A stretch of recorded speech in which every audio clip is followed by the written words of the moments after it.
y a tellement peu d'écart qu'il peut se passer vraiment des quantités de choses durant la phase de départ. On a salué, on l'a dit de manière très appuyée évidemment, ce niveau tout à fait exceptionnel. Regardez si c'est pas beau. Vraiment, les tenues cette année sont vraiment exemplaires. Coup de chapeau encore une fois à l'équipe organisatrice Renault Sport avec Parelin Bouet, avec également Baptiste Henry qui est venu nous rejoindre. On a vu Marie-Hélène Dorabaudy également pour la communication. Bref, c'est vraiment un moment pour nous qui marque les esprits. Tiens, Baptiste, comment ça se passe pour toi? C'est un moment particulier aussi là, tout de suite? Je suis un peu essoufflé, je viens de courir, mais ouais, on est content. La saison 2016 s'annonce riche et passionnante. On a un beau plateau et surtout la qualité, une belle grille de juniors. Donc voilà, bonne course à tous et puis à bientôt. Merci à toi Baptiste, on se retrouve tout à l'heure aux commentaires. Mesdames et messieurs, ne manquez rien, 29 voitures au départ, 20 dans la même seconde.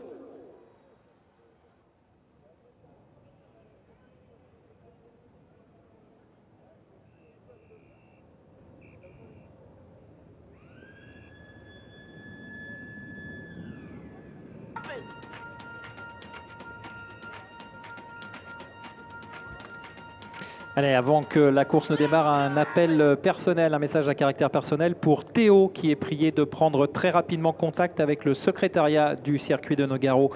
Théo, merci de prendre rapidement contact, même le plus rapidement possible contact avec le secrétariat du circuit de Nogaro. Et on retrouve dans quelques instants Jacques Sabatier pour cette course de Clio Cup, de Renault Clio Cup qui va s'élancer dans quelques instants.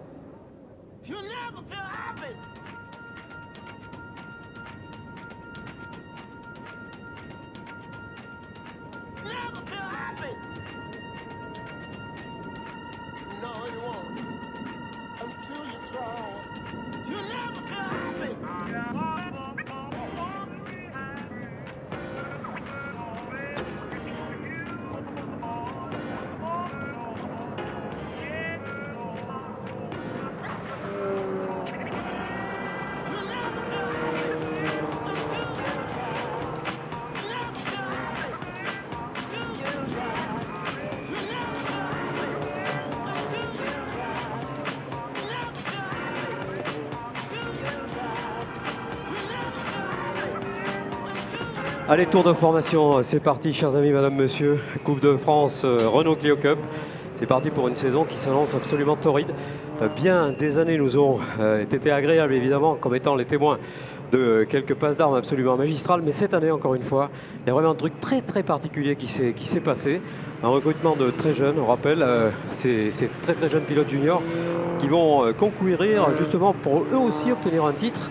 On avait renoncé à tout cela depuis quelques temps, et puis là, boum, ça a été vraiment la surprise très agréable de cet hiver. Et on voit surtout une deuxième surprise agréable. J'aurais aimé approcher Gilles Zaffini tout à l'heure sur la grille de départ, parce qu'il doit être très heureux, j'imagine. Ça c'est fait, personne ne pourra plus l'enlever. C'est la première ligne réalisée par Julien Neveu. 4 millièmes seulement avec Nicolas Milan. C'est rien, c'est absolument rien, c'est l'épaisseur de l'ongle. Et cela suffira pas de toute façon pour rester serein à la deuxième position. Derrière, on l'a vu, la détermination est grande, l'envie est immense évidemment de pouvoir modifier les situations, les postures, sans risquer l'accrochage. Je crois que les deux clairés ont été absolument clairs, hein, sans mauvais jeu de mots sur la situation, en exprimant évidemment ces quelques doutes sur le premier tour où il va falloir être à la fois prudent, à la fois incisif. C'est le moment de pouvoir récupérer des places perdues durant les qualifs dont on rappelle qu'elles ont permis dans un temps éblouissant d'une 41-113 à Nicolas Milan de s'installer sur la pole, quadruple vainqueur de la discipline, incroyable talent que l'on a vu déjà ce matin sur une autre coupe de marque occuper le leadership. Vraiment fabuleux ce qu'il est en train de faire et de démontrer, de confirmer tout simplement. Nicolas Milan, c'est vraiment l'homme de ces disciplines. Et du coup, étant team manager, enrôlant beaucoup de pilotes sous sa structure, eh bien, il leur monte la voie en disant écoutez, c'est déjà arrivé dans l'histoire d'ailleurs, vous estimez que votre voiture ne marche pas de problème, prenez la mienne, je viens de faire la pole, et ça s'est déjà produit dans l'histoire. Et là, après, évidemment, on n'a plus grand chose à rajouter. Eric Trémollet, troisième temps, magnifique, troisième temps pour Eric. Quatrième temps, Marc Guillot. Là aussi, le champion sortant n'est pas là pour amuser le terrain, sûrement pas. Teddy Terré qui a devancé Jérémy Curti. Jérémy, avec le gros paquet, là, et franchement, là aussi, il y a eu une espèce d'éclosion qui s'est produite il y a 2 ans, lorsqu'il avait décidé de migrer vers un team non plus familial, mais professionnel. Et là, ensuite, eh bien, ça a été plus qu'une éclosion, ça a été une confirmation. Ah, et les nouvelles couleurs d'Éric Trémoulet, magnifique avec cette voiture grise et verte là, aux couleurs Sormaf. On soulignera également, bien entendu, tous les partenaires. Dès que l'on peut, on n'hésite pas à le faire. Avec Europa pour les couleurs du team Clairet, avec Ulysse également pour la voiture numéro 10 de Paul Thénault. Avec le TB2S, c'est le team privé de notre ami Thibaut Bossy. L'Espagnol également, numéro 71, qui s'est très bien qualifié. On soulignera le retour de Bernardi aux affaires. Regardez, c'est la voiture noir et bleu aux couleurs évidemment de sa concession. C'est un agent Renault avec le numéro 33. C'est un rapide, hein, c'est un très vite parce que regardez, il y a quand même encore beaucoup de monde derrière. Le team Clairet représenté largement bien d'ailleurs sur tous les avant-postes avec Jimmy également, qu'on a eu le plaisir d'interviewer tout à l'heure. Alfonso Sangrado, on a dit, le numéro 71. Niklas Oskarsson qui vient se mesurer à quelques références absolues, des piges également pour ce pilote suédois qui a remporté le championnat junior l'année passée dans son pays. Attention à drapeau vert qui est brandi à l'arrière. Et là, je peux vous dire que ça tape fort dans les combinaisons. Et le départ qui est donné. Bon arrache du pilote Milan. Regardez Éric Trémoulet. Ouais, Éric qui va arriver avec un petit peu plus de vitesse sur l'affaire. Mais ça va passer pour Éric. Oula, il sait que de toute façon, il faut absolument que d'entrée de jeu, il démontre qu'il est dans des patrons de la discipline. Et Milan connaît bien ce tracé. Attention, ça touche un petit peu derrière. Et malheureusement, il y a eu quelques touchettes. Et il y a eu quelques accrochages malheureusement, mais c'est presque difficile d'éviter ce genre de situation. Devant par contre pas de ça, hein. Nicolas Milan, Éric Trémoulet, ouais, Marc Guillot qui a fait un très bon départ également. Marc qui s'élance à la 3e position. Il était confiant Marc, hein, malgré c'est vrai les quelques centièmes qui lui manquaient pour aller chercher la pole. Je pense qu'il avait tout le potentiel. Et Julien Neveu qui est bien parti également, pas facile pour la première fois de sa carrière, sa jeune carrière, s'est installé sur la première ligne, a bien défendu sa place puisqu'il est en 4e position, donc je peux vous dire qu'à ce niveau-là c'est déjà un exploit véritable. Premier freinage à l'aviation, wow, l'attaque d'Éric Trémoulet, c'est passé, Éric qui prend la tête, et là je peux vous dire que c'est énormément parce que lui c'est un garçon qu'on avait découvert il y a quelques années ici même d'ailleurs, lorsqu'il avait débuté dans la discipline, et avant de s'emparer du titre on a vu sa progression. Le problème qu'il avait, et il n'est pas le seul à l'avoir malheureusement, c'est un problème de budget. Il nous disait à chaque fois, moi je veux ramener la voiture sans aucune rayure, quelle que soit la position, meilleure elle est, mieux c'est bien évidemment, mais en même temps j'ai pas le budget pour refaire une voiture à chaque course, donc il n'est absolument pas question d'abîmer les belles. Et là je pense que maintenant les choses sont un petit peu différentes. Abandon malheureusement de la numéro 77, ah là là, Jérémy Sari, le jeune Sari qui abandonne malheureusement, et ça débute plutôt mal pour cette saison. Il est tout jeune, il avait débuté, et historiquement ça a été le plus jeune de l'histoire, à 15 ans, c'était l'année dernière. Et là, Éric Trémoulet, Nicolas Milan, regardez bien la course qui est en train de s'afficher maintenant et de s'annoncer. Et il a repris la 3e position, Julien Neveu. Signe que ce deuxième temps n'était pas usurpé, certainement pas. Et qu'il va bien sûr essayer au maximum de tenir son rang. Alors qu'on voit des voitures qui sont peut-être Guy là-bas, qui seraient dans le bac. Je crains qu'il ne s'agisse de Guy, le délégué des pilotes, qui va être aussi le porte-parole de ces gens, parce que chez Renault, on a décidé d'écouter les pilotes ici, peut-être de retenir tout ce qu'ils savent, hein, tout ce qu'ils peuvent apprendre, parce qu'on ne sait jamais tout naturellement. Et de cette richesse, eh bien, pourrait naître encore quelques osmoses supplémentaires. Alors pour l'instant, pas d'osmose, bien sûr, c'est la battle absolue. On n'est pas sur un autre exercice pour le moment. Regardez Nicolas Milan qui laisse partir un petit peu Éric Trémoulet. Alors là, attention, choix des réglages dans les pneumatiques Dunlop. Qu'est-ce qu'on a pris comme setup? Est-ce que ça va rouler vite durant les premiers tours? Ou est-ce que certaines voitures seront plus performantes à la fin de la manche? Là, c'est un petit peu stratégique. Wow, Julien Neveu qui repousse au maximum son freinage. Marco Guillot, Jérémy Curti me semble bien parti également. On avait depuis bien longtemps pas aperçu autant de pilotes. On est sur la page numéro 2. Vous savez que les écrans de chronométrage nous permettent d'avoir les 20 premiers et après au-delà naturellement de ce qui se passe derrière. Jérémy Sari qui est reparti, c'est bien. Allez, il faut y aller. Greg, Julien Neveu qui reprend donc cette 3e position. Et Marc Guillot qui occupe la 4e position devant Jérémy Curti, c'est bien lui qui est positionné à ce cran. Un rang également de 6e pour la voiture numéro 20 de Clairet. Voiture numéro 20, alors toujours une petite hésitation concernant les prénoms. Il faudra pourtant se le mettre dans la tête. Je m'appelle Teddy Clairet, parmi les pilotes qui connaissent et qui voient évoluer ce team depuis quelques années maintenant. On connaît les performances de ce genre d'équipage, d'équipe. Et je pense qu'avec les deux fistons, là, vraiment, on a une grande envie de pouvoir démontrer que l'équipe est bonne, mais que les gènes sont bons également. Et je crois que les confirmations sont en train de se produire. On va faire un petit résumé, un petit point au classement. Qui est l'auteur du meilleur tour en course? C'est Marc Guillot, voiture numéro 1, comme le titre de champion sortant, si ça n'étonne toutefois. En tout cas, Bossy, pas mal également. Il était 9e sur la grille de départ tout à l'heure. Il est actuellement en 7e. Et là, j'ai envie de dire, c'est un petit peu l'observation qui va se produire maintenant dans cette phase de la course. On va regarder, je pense, sans forcer trop les choses, surtout pas faire de place sur les pneus, ce qui est très préjudiciable ensuite au confort du pilotage de cette voiture. Et puis essayer de performer. Julien Neveu qui tient toujours son rang. Et rendez-vous compte, on n'aurait pas misé peut-être forcément sur le fait qu'il puisse se battre avec Milan, avec Trémoulet et avec Guillaume. Et il le fait avec brio. Ouais, attention, attaque et contre-attaque là-bas. Et des roues légèrement bloquées pour Eric Trémoulet. Du coup, tout le monde est en train de revenir. Trémoulet qui reste cependant en tête de cette épreuve. Pilote Eric Trémoulet très vite sur le départ. Il était très déterminé. Il n'est pas question pour lui, ayant déjà remporté un titre dans la discipline, évidemment, de faire de la figuration. Il est en train de démontrer que ce retour sera, faute d'être gagnant, a priori, la possibilité est là pourtant, eh bien, sera remarquable et remarqué. Et regardez Milan, Milan qui est en train de rentrer dans le rythme, Milan qui met ses Dunlop tranquillement en température pour qu'ils soient de manière homogène, justement, à même de pouvoir fournir leur capacité maximale pendant les tours qui vont venir. Et Julien Neveu aperçoit cela avec, pour l'instant, beaucoup de lucidité. On ne cherche pas à forcer les choses. Il est à la 3e position, Julien. Il avait obtenu le 2e temps, on l'a dit, sur la grille de départ. Jérémy Curti est là. On a également Teddy Clairet. On retrouve Thibaut Bossy. On retrouve également notre Espagnol numéro 71. Un arrêt pour la numéro 68, malheureusement. Arrêt pour la numéro 68 qui n'ira pas plus loin. Et c'est Guy Frey qui avait déjà connu quelques soucis à l'occasion du premier virage. Visiblement, Guy, notre délégué des pilotes, devra sans doute bien compter avec cette multiplication.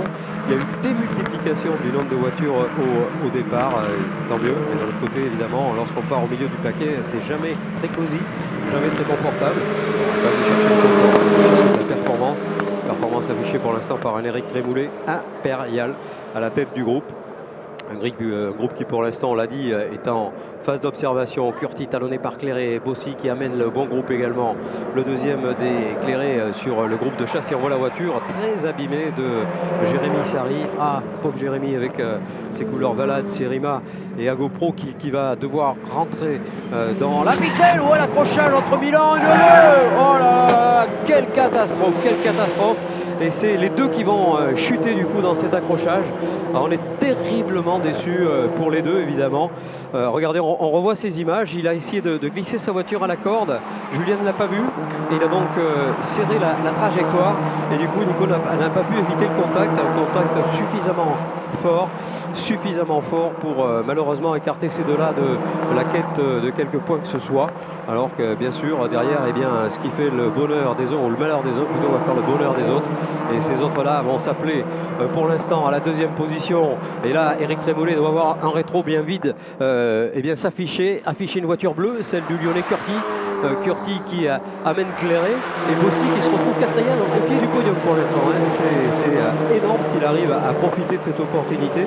Alors on dit souvent les opportunistes, on en connaît quelques-uns, mais là c'était pas vraiment un phénomène d'opportunisme, mais bien plutôt profiter de l'occasion et être là avant tout pour pouvoir être à même justement de prétendre dans cette situation qui pourrait donner beaucoup de confort à Eric Trémoulet. C'est sûr qu'après 7 minutes de course, avoir peut-être 2 secondes d'avance, ça va être terriblement difficile à combler.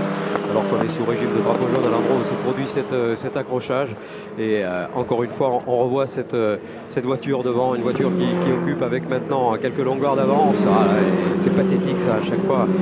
Lorsqu'on a ce talent, ce niveau d'équilibre, c'est des points qui s'en vont. Vous savez qu'on dit souvent que les championnats se jouent sur la première course de la saison, qui est très souvent celle de Nogaro d'ailleurs.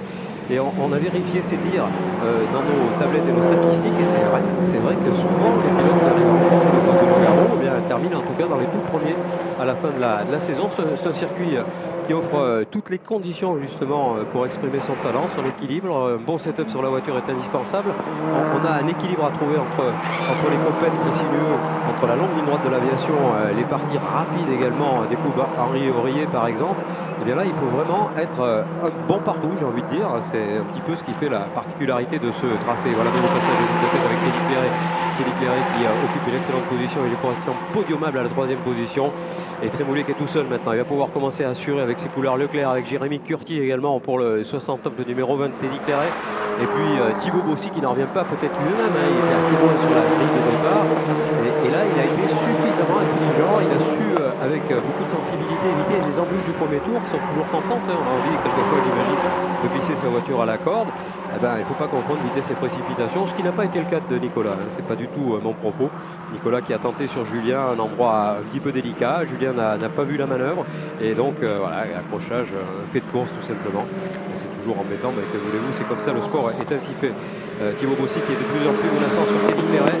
Thibaut Bossy qui pourrait aller menacer très rapidement maintenant le pilote Clairet. Est-ce qu'il va y avoir de la speed en l'air là sur ce nouveau passage des hommes de tête? Allez Thibaut, qui pour l'instant reste sagement à sa position, alors que derrière on voit que ça va s'agiter un petit peu avec Oskarsson, le pilote suédois. Voilà, un tout droit là-bas au freinage de l'aviation. C'est Thibaut malheureusement. Mince, c'est Thibaut Bossy qui avait sans doute tenté une attaque à ce freinage, qui a été écarté de sa trajectoire idéale. Et du coup, regardez derrière, ça recolle. Et le jeune Oskarsson, qui était d'une belle discrétion, ceci dit, depuis sa venue, depuis sa lointaine Suède natale, eh bien, a tout de suite admis et compris qu'il faudrait qu'il lui aussi soit prudent, qu'il apprenne ce groupe des pilotes français et leur façon de piloter. Et voilà, il est en train de tout simplement, de manière très discrète mais très efficace, glisser sa voiture dans les bons points. Et on voit Tréboulet toujours très serein à l'avant, la 64 qui a pris une avance qui était tout à l'heure de 2 secondes et 4 dixièmes. Alors si on examine les temps en tour, par contre, c'est très équilibré, hein. 1,42,14 pour Tréboulet. Ah, et bien voilà, il m'a écouté. 1,41,97 à l'instant, 42,30. Donc là, l'arithmétique est en train de lui donner raison. Il est en train tout simplement de creuser un peu d'écart. C'est important naturellement de pouvoir préserver cette dynamique. Il ne faut surtout pas se relâcher. En sport moto, on a souvent des gens qui disent eh bien, les derniers tours lorsqu'on est en tête sont terribles, parce que si jamais on a le malheur de se déconcentrer, évidemment, on a tendance à peut-être se relâcher un petit peu, et pourtant il faut garder son attention jusqu'au bout. Et on voit le groupe de chasse également bien compact là, qui fait tout pour rester dans le rythme.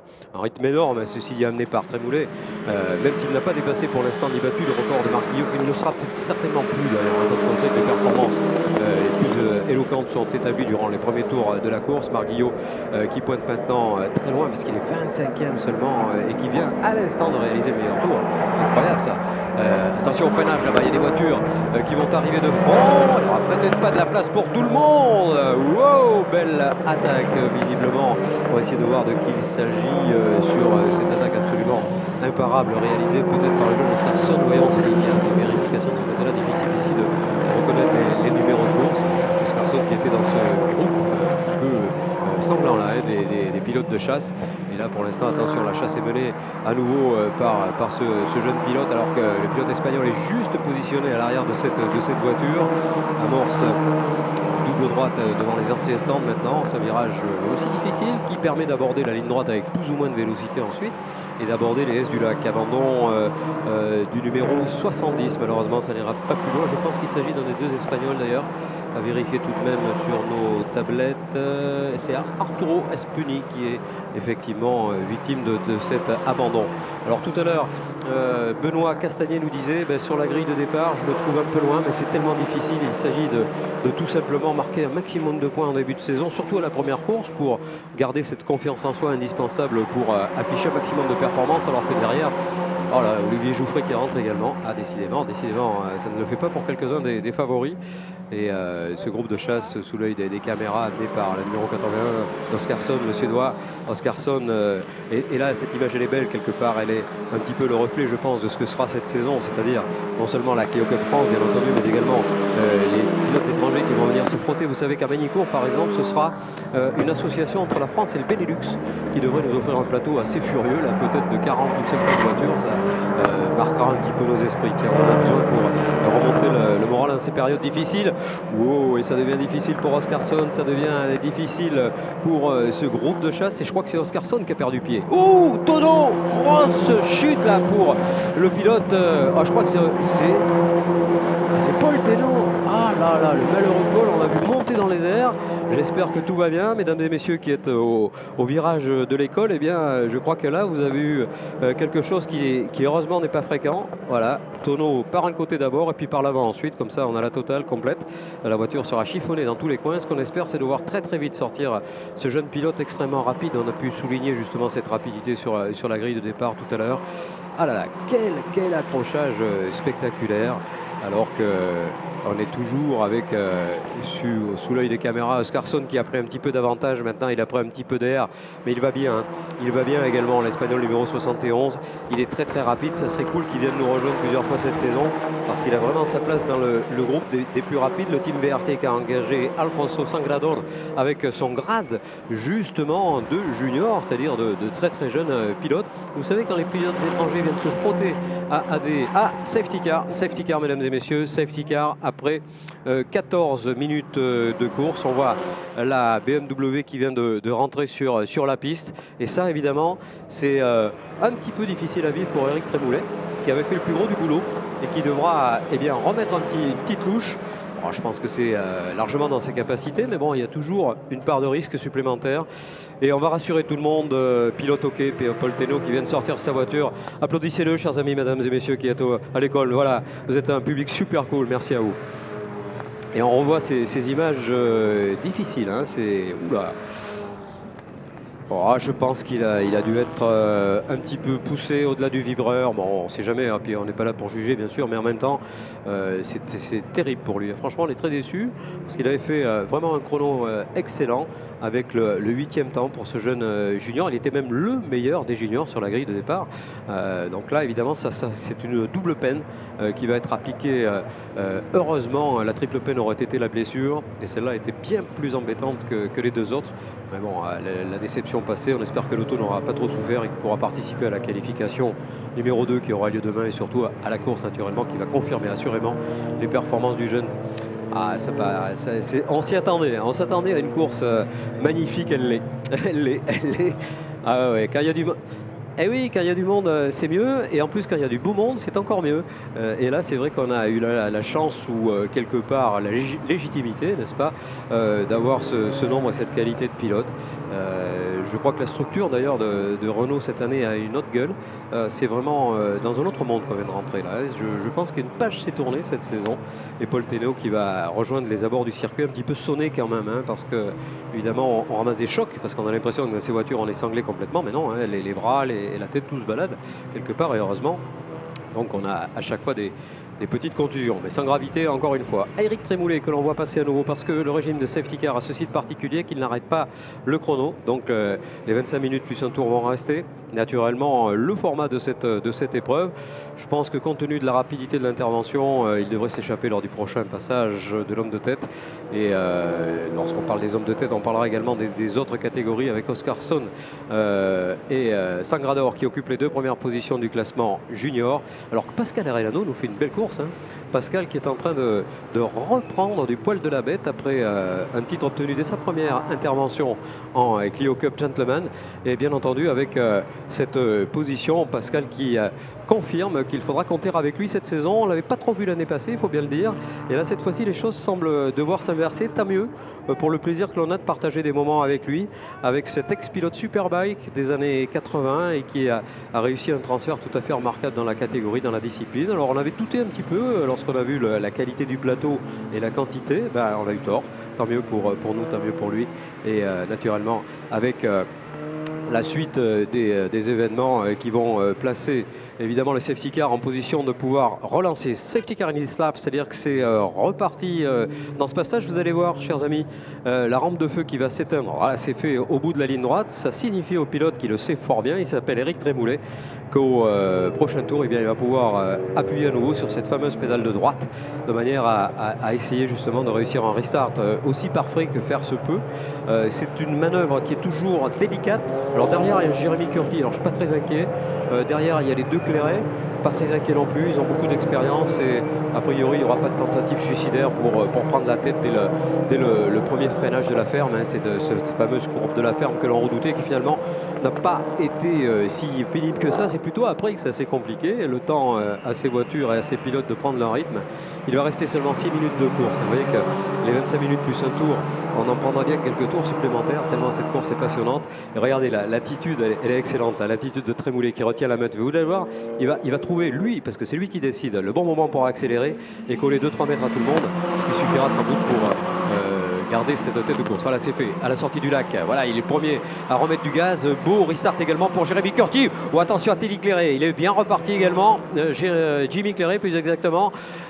Jimmy, Teddy, non, ça reste dans cet ordre. Pas de tentative et c'est bien parce qu'à chaque fois qu'on tente quelque chose à ce moment de la course, c'est souvent trop risqué, trop difficile.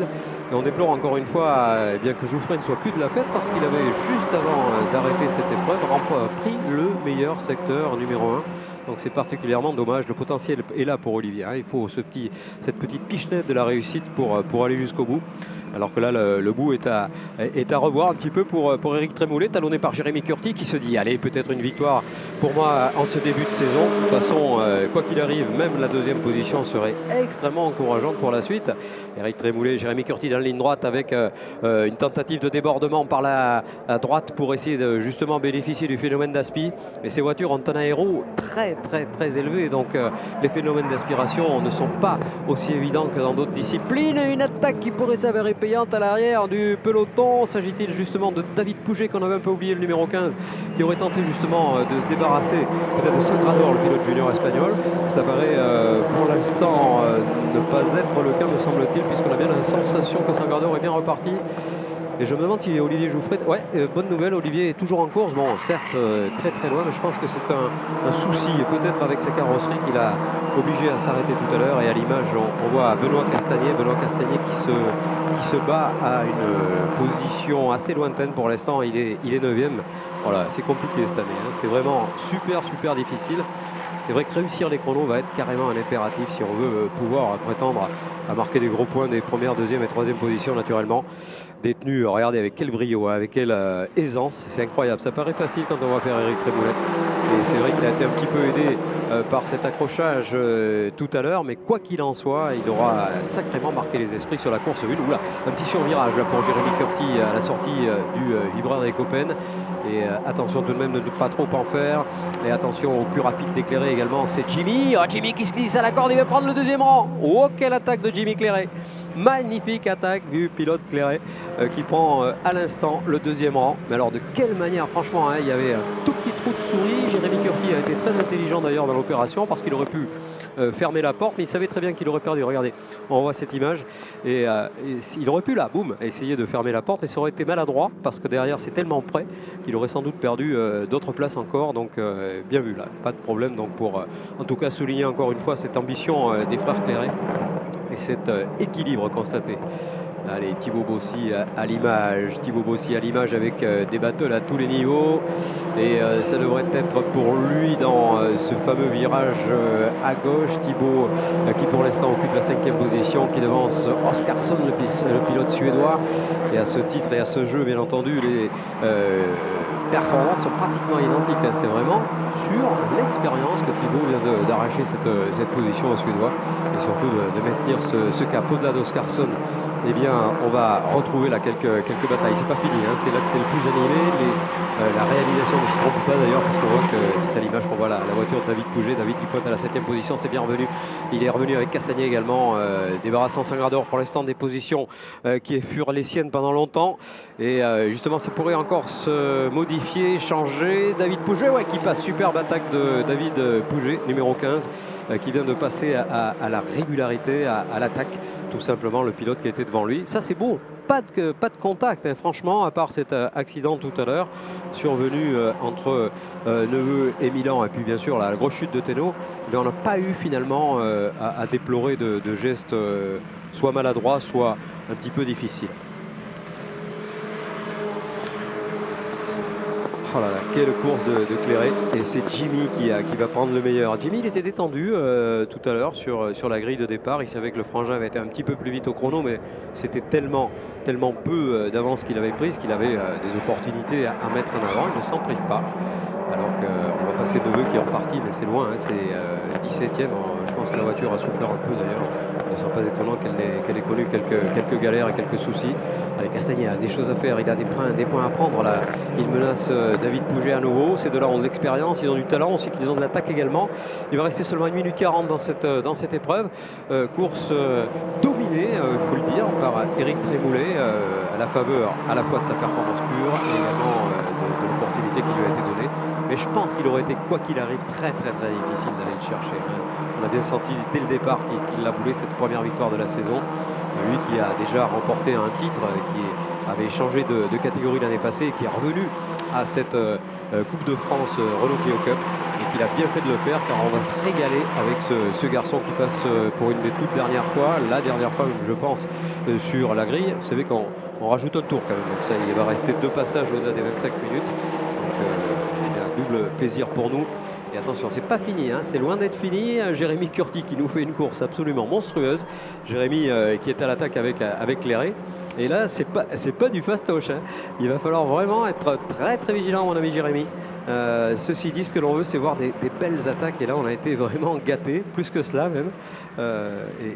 C'est la numéro 20 qui est bien positionnée là. Hein. Cette fois-ci, pas de problème pour désigner non pas la deuxième position, mais bel et bien la troisième. Alors, est-ce qu'on va installer 2 Cléré sur le podium? Là, le potentiel reste possible pour la famille Cléré. Ça serait là aussi quelque chose d'assez sympa. Attaque à l'aspi, ça ne passera pas pour l'instant. La tentative pourrait se produire dans le dernier tour. Je pense qu'il a bien compris de toute manière que Jérémy Curti était rapide. Donc est-ce que Teddy va tenter dans le dernier tour au bout de la ligne droite? La réponse est presque dans la question. Ça risque d'être effectivement entre ces deux-là et pour une deuxième place, troisième place plutôt sur le podium. Podium qui se dessine de manière quasi définitive maintenant avec Trémoulet, avec Jimmy Cléré, avec Jérémy Curti. Jimmy Cléré, Georges Clavier me dit il va y aller. Ouais, c'est sûr qu'il va tenter quelque chose, hein, c'est sûr. C'est par le genre de la maison de chuter à la place du couillon, comme on dit en moto. Ouais, c'est une mauvaise appellation d'ailleurs, parce que 4e sur 29, c'est énorme évidemment, mais c'est au pied du podium. Allez, le podium qui est en train de se décider avec des lauriers pour Éric Trémoulet, avec de l'argent pour la 21 de Jimmy Cléré, et avec pour l'instant un bronze bien incertain pour Jérémy Curti. Ah, quelle course fabuleuse. Alors du coup on va complètement oublier les autres, pardon, avec Oscarson qui va remporter le classement junior devant Sangrador, et à l'avant également du numéro 65. Là aussi on évoque des pilotes qui ont fait des parcours tout à fait excellents, surtout lorsqu'on évoque évidemment le classement junior. C'est Emilien Card. Bravo à Emilien Card encore une fois de cette performance. Des pilotes qui viennent du kart pour quelques-uns, qui sont très jeunes, qui découvrent une discipline qui ne sert pas la plus simple pour rentrer en matière. Il n'y en a pas beaucoup qui soient simples, on est bien d'accord, mais celle-là ne l'est pas, c'est sûr. Et les derniers passages pour ce pilote de tête qui a, même me semble-t-il, complètement relâché son effort. Il est tranquille, hein. Attention au freinage, mais ça ne passera pas. On va préférer peut-être les points de la 4e position plutôt que de ramener une énième Tembal à la maison. C'est pas finalement si bête que cela. Alors que, bien entendu, Jérémy Curti, lui, il doit être très heureux d'aller sur le podium. Jérémy, on l'avait senti, on l'a dit plusieurs fois, progresser. Alors que là, c'est Benoît Castagnet qui est toujours en train de se battre comme un chiffonnier là, avec Oscarson, le Suédois. Bataille très internationale. Voilà, plus que quelques solutions, quelques possibilités pour aller chercher le podium, mon ami Teddy. Et la victoire, mesdames et messieurs, pour un pilote qui connaît très bien votre département, qu'il aime et qu'il adore, et qui arbore les couleurs du circuit d'ailleurs, et de ce département du Gers, avec Éric Trémoulet. Confirmation, bravo mon Éric. Magnifique victoire d'Éric Trémoulet, magnifique deuxième position pour Jimmy Cléré, 3e place pour le Lyonnais Curti. On doit exulter chez les Curti, on exulte avec eux, tiens, et on va reparler de la totalité de ce classement dans son intégralité, y compris dans les classements gentlemen également, puisque c'est Pascal Herralano qui va extrêmement logiquement remporter ce classement gentleman. Allez, Éric Trémoulet, je vous invite à l'applaudir, chers amis. Au-delà de lui, donc, Jimmy Cléré. Au-delà de ses positions, la 3e place, on l'a dit, de ces pilotes qui se sont battus jusqu'au bout, et ça devrait a priori, et c'est même certain, revenir à Jérémy Curti. On attend le retour de la page numéro 1 pour avoir une évocation de l'ensemble du groupe, et Olivier Jouffret qui est un peu déçu, qui n'ira pas jusqu'au bout. Teddy Cléré 4e, 5e Thibaut Bossy, 6e David Pouget, Oscarson et 7e, il devance Castagnet. Sangrador est à la 9e position. On retrouve ensuite Bernardi, beau retour Denis pour la 33, il est 10e. Pascal Herralano, premier des gentlemen, il est 11e. On retrouve ensuite Card pour une position intéressante en junior. Mesdames et messieurs, on va faire le résumé de tout cela pour un triple podium de la Renault Clio Cup et de sa Coupe de France. Rendez-vous sur le podium d'abord, sur la qualif de demain. Bienvenue dans un monde de talent.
circuit de Nogaro. Ça a récompensé Thomas. la même position, magnifique. On évite également pour remettre ce même trophée, mais cette fois. Eric, bravo pour cette première victoire. Il fallait un premier vainqueur. Réalisé par un des Ferré. Alors là, ça va être l'alternance peut-être cette saison entre les deux, voire les trois. On invite également, on est très heureux de l'accueillir, Marie-Hélène de Raboni, responsable communication compétition. Marie-Hélène, allez-y pour saluer et récompenser le leader et le meilleur. Et c'est d'ailleurs la même personne, à vrai dire, pour être tout à fait clair et tout à fait complet. Voilà, bravo à vous messieurs, franchement, on en veut et on en redemande. Bien vos trophées pour les photos s'il vous plaît.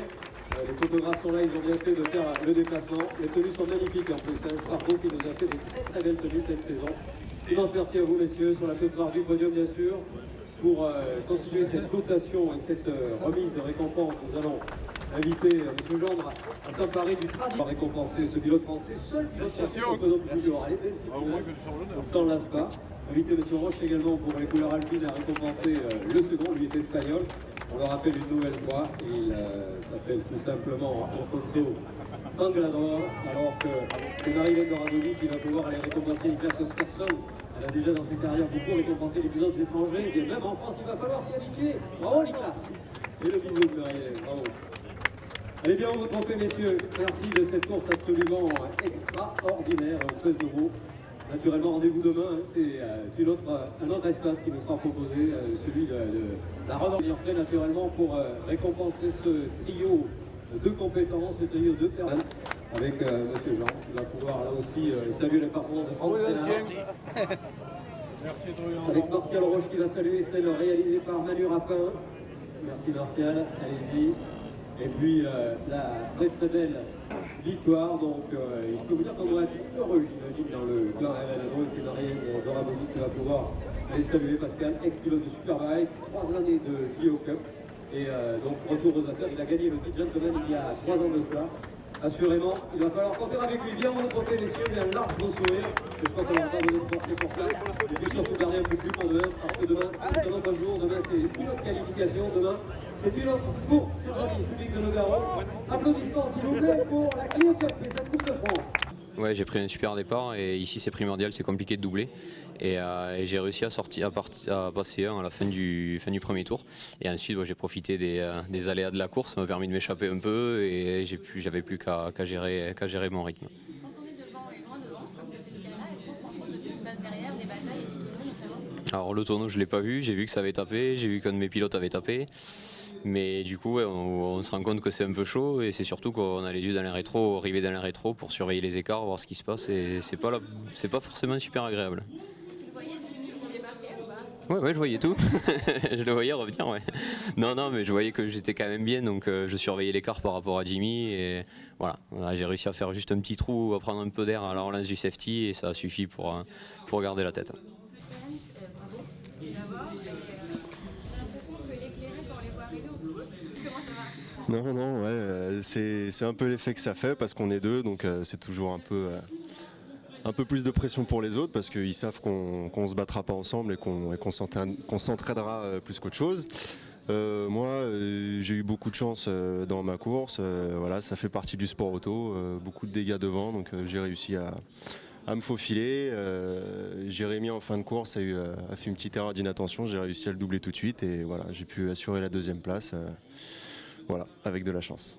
Ah bah oui, c'est sûr qu'il y a eu beaucoup de grabuges devant nous. On en a profité. Il y avait la famille Clairet qui était derrière, qui poussait très fort.